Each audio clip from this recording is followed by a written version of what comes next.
this attention, this direction is intentional. Loads of coverage about Musk and Dodgy, but not so much about this. Let me read this. Musk being unearthed as the sole donor to a Trump super PAC, part of his almost $250 million buy to elect Trump. So, Professor, guide us. How do we keep our eye on the ball of what's really happening in the cyclone of Trump bluster and the Elon circus? Yeah, I think the big picture has a couple of parts. One part is, where is the money and who has the money? Musk financed this campaign. Musk spent more on it than all of Trump's small donors combined. And Musk has a clear vision. Musk's vision is one where the federal government breaks apart and the oligarchs get to pick up all the shiny pieces. Whether he can do that, I think, is one of the things to watch. The other thing to watch is the appointments as a collective. So Tulsi Gabbard, Pete Hegseth, as well as Kash Patel, these are people who are utterly unqualified, disqualified, anti-qualified. Do we end up with people in charge of our national security and intelligence who not only don't know what they're doing, but who are exactly the people that our foreign enemies would like to have in charge? I think those are the two big stories that one can follow. Mm-hmm. Well, you mentioned her, and I'm going to ask about her. There are Trump allies with ties to Russia. Tulsi Gabbard, Trump's pick for director of national intelligence, was called a Russian agent on Russian state TV. Tucker Carlson returned to Russia to interview Foreign Minister Sergei Lavrov. Professor, what message does this send to Ukraine? Yeah, I mean, just take a step back with Tulsi Gabbard. If you're outside the United States, the only thing you know about her is that she has been an apologist for the Assad atrocities and the Putin atrocities for almost a decade. That is literally the only stature that she has, that she's someone who apologizes for wars and for atrocities, and that she's somebody who spreads regime disinformation from Syria and Russia. That's it. She has no other public profile. So the idea that she could be the one who is coordinating the American intelligence agencies naturally brings joy to the Russians. There are many other quotations along the lines of the ones that you showed. She's our girlfriend, she's our agent, she's our person. She's been publicly praised multiple times by the Russian press for spreading the Russian message about the war, right? So what message does it send to Ukraine? I mean, the Ukrainians are scrabbling to find some connection to Trump where they would be able to talk about the real world, where they would be able to get through this mess that you're talking about, this imbroglio, this confusion, and try to remind Mr. Trump that there's actually a real world with a real war, which at the very least, if he cares about nothing else, could end in him being humiliated if he doesn't have some kind of policy. You know, scandal-ridden picks like Pete Hegseth understandably command attention, but doesn't it also perversely help normalize other Trump nominees?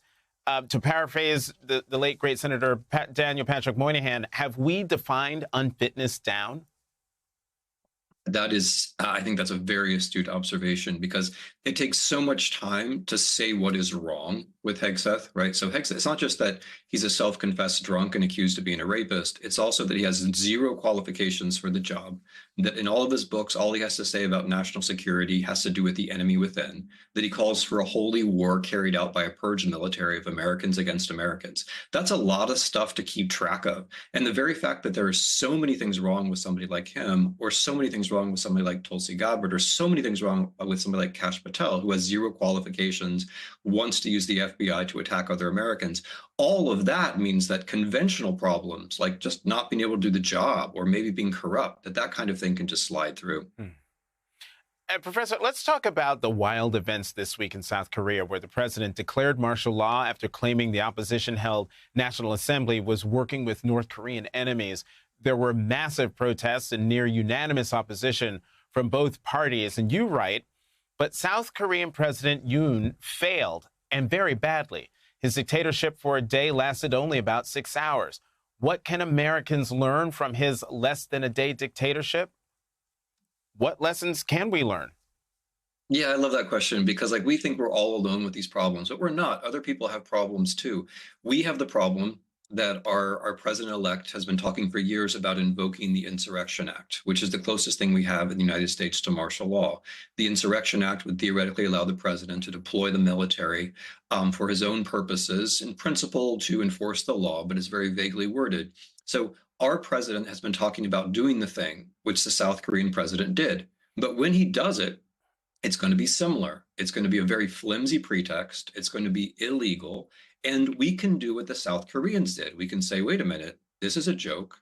We're going to make this fail. If we're soldiers, we're not going to obey. If we're civilians, we're going to protest. If we're in Congress, we're going to vote to revoke the Insurrection Act. We can talk about the Insurrection Act. We can talk about what we're going to do if he tries to invoke it. And we can look at South Korea as an example and thereby make that whole scenario, which is a terrible scenario, much less likely. But Professor, I mean, didn't we see a version of this with January 6th? And only 7 Republican senators voted to convict Trump, not enough to actually convict him. No, I'm completely with you. And I'm not saying that we have to wait for Republicans. And God forbid that if he invokes the Insurrection Act, we should say, oh, let's wait for the Supreme Court. What I'm saying is that the people who care the most, the people in the opposition party, and this is what happened in South Korea, have to get out front, call for protests, stand in front of Congress themselves, and just get across, as many of us as possible, the basic reality that most Americans actually don't want a military dictatorship, and do it quickly. Treat it as something which is out of bounds, illegitimate, impossible, un-American. Because he can't make it happen just by snapping his fingers. The rest of us have to go along. And if we talk about it and think about it and keep it in our conversations ahead of time, we make it much less likely that it's actually going to happen. You also warned that we should be ready for a Trump contagion effect. You write, indeed, it seems likely to me that the very presence of Trump on the international scene will make such attempts more likely among America's democratic allies, such as South Korea, and generally. It seems counterintuitively that Trump thrives in order. Trump is a burn it down guy. Does that play if/when everything's on fire? That's a great question. I think the answer is no, right? So Trump is a hustler. He's a guy who exists on the edge of the law. But fundamentally, his kind of hustle only works if the law continues to exist, right? He's gotten himself into a position where he's beyond the law. But what if there is no law? What if there's total disorder internationally? What is he going to do? He has no sense of how to use American power. He's a vegetarian, as the Russians like to say about him. He has no notion how to be powerful abroad. And what does he do if everything falls apart? What does he do if the oligarchs get the upper hand in his cabinet, as they very well might? What does he do if the federal government stops working? He could get himself into a really difficult position because he's always acted like the tough guy on the edge of things. But what if the things that he's on the edge of start to fall apart? I agree with you. I think he's playing with fire, even from his own perspective at this point. You know, Professor, listening to you, it just makes me wonder, isn't that what happened with COVID? Something we never saw before, things are completely upended, and he completely botched the response. Yeah, you can only count on him to tell a story about things. That's what he's good at. That's his talent. And there are things like viruses that don't go away just because you tell stories about them. And there are things like the war in Ukraine, which don't go away just because you tell stories about them. His story is he can show up, snap his fingers, and make the war go away in a day. And he can't. He doesn't have that pull with Putin. He doesn't have that pull with Zelensky. Those people are fighting those wars for their own reasons. And he's going to have to make a tough decision about how he's going to deploy American power. And tough decisions, honestly, are not his thing. And power in that sense is also not his thing. Posing is his thing. And he's a poser now who's going to be walking into a 2025 where a lot of things are going to get out of his control, in my view, very quickly. Posing in the same way he did on The Apprentice. Professor, finally, an op-ed in the British Financial Times highlights one challenge for Democrats in the coming Trump corruption onslaught. Quoting here, without quite acknowledging it, American politics has arrived at an understanding. One side can ignore the rules of the game to the point of challenging election outcomes without proof of fraud, and the other can't, or at least doesn't. Until a month ago, the Democrats could tell themselves that Republican rule-breaking incurs swift punishment from voters. 2018, 2020, and 2022 were proofs. All that changed in November. A man who tried to overturn a presidential election won the very next one. What reward is there for observing protocol then? What does honor become a mug's game? Professor, what do you say to that?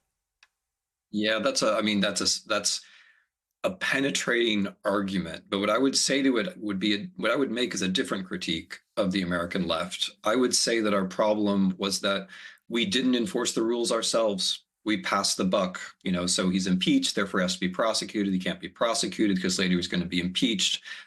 4 years passed without the person who broke all of these laws and who attempted this coup and tried to overturn our constitutional system without anything happening to him. And I realize there's a technical thing there and some bad luck in the other place, but there was a chance to be the people who enforced the rules on this guy, and we didn't do it. And that's given him some of his sheen because his believers believe that he is special, that he's beyond the law, that the law can't touch him. Unfortunately, his believers do believe that the law applies to the rest of us. So I agree there's a danger that everyone's going to stop believing in the rules, but I don't think the conclusion should be that that's what we should do.